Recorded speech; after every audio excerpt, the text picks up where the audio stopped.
السلام علیکم ورحمۃ اللہ وبرکاتہ۔ معزز سامعین اکرام، جیسا کہ آپ تمام حضرات کو معلوم ہی ہے 22 جنوری کو کیا ہونے والا ہے۔ اس موقع پر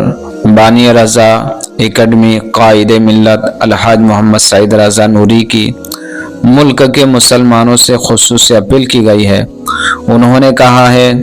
22 جنوری کو مسلمان صبر و استقلال کا مظاہرہ کرتے ہوئے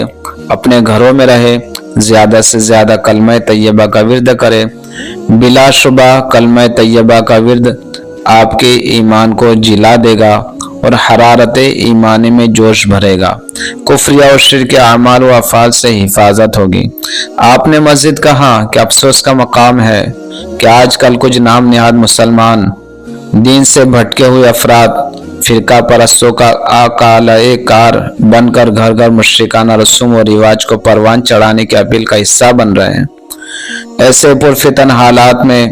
مسلمانوں کو چاہیے کہ اپنے ایمان و عقیدے کو مضبوط کرے، عقیدہ توحید و رسالت کی بنیادوں کو مضبوطی سے پکڑ کر رکھے، نام نہاد مسلم چہروں کو دیکھ کر ان کے دامن فریب میں ہرگز نہ آئے، بلکہ مسلمانوں کو کفر یا شرکی افعال و اعمال میں ملوث کرنے کے ان کے منصوبوں کو ناکام بناتے ہوئے کوشش کرے کہ 22 جنوری کو مسلمانوں کو ہر گھر اور گھر کا ہر فرد کلمہ طیبہ کے ورد سے اپنے ایمان کو جلا بخشے اور خدا وحدہ لا شریک کی وحدانیت کے نور سے اپنے گھروں کے ساتھ اپنے دلوں کو بھی روشن و منور کرے۔ الحاج محمد سعید نوری نے ملک کے تمام مدارس و مساجد، جامعات و کلیات اور خانقاہ و آستانوں کے ذمہ داروں سے گزارش کی ہے کہ ممکن ہو تو اس دن بعد نماز ظہر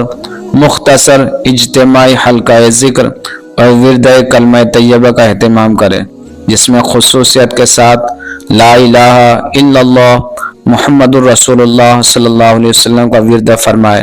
اور اپنے ملک میں امن و امان و ترقی و خوشحالی کی دعا کرے۔ رضا اکیڈمی کے بانی و سربراہ قائد ملت الحاج محمد سعید رضا نوری صاحب نے مزید اعلان فرمایا کہ مسلمان اس دن کے حوالے سے ممکنہ خدشات سے ہرگز خوف و ہراس میں مبتلا نہ ہو، احتیاط اور صبر کا دامن تھامے رکھے اور اللہ و رسول کی بارگاہ میں زیادہ سے زیادہ توبہ و استغفار کرتے رہے۔ خواتین اسلام اپنے گھروں میں رہ کر، مشائخ نظام اپنی خانقاہوں میں رہ کر، ناظم و محتمم حضرات اپنے مدارس و جامعات میں رہ کر، طلبہ و اساتذہ اپنے مکاتب میں رہ کر، پیشہ ور تجارتی مسلمان اپنے دکانوں میں رہ کر، کارخانوں اور آفسوں میں غرض ہر فرد مسلمان اپنے ٹھکانوں میں رہ کر اجتماعی و انفرادی طور پر کلمہ طیبہ کی بزم سجائے۔ انشاءاللہ اس کی برکتوں سے خدشات کافر ہوں گے اور دنیائے کفر کو بھی معلوم ہوگا کہ مسلمان بیدار ہے اور اپنے رب کی وحدانیت کے عقیدے سے کس طرح پھر نہیں سکتے، نہ ہی کسی بھی طرح کے حوادث زمانہ مسلمانوں کو پیغمبر آخر الزماں محبوب خدا جناب محمد رسول اللہ صلی اللہ علیہ وسلم کی محبت و اطاعت و غلامی سے بھٹکا سکتے ہیں۔ اللہ تبارک و تعالیٰ کی بارگاہ میں دعا ہے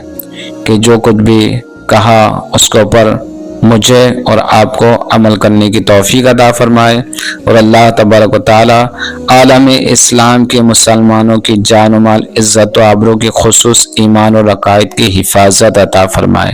السلام علیکم ورحمۃ اللہ وبرکاتہ۔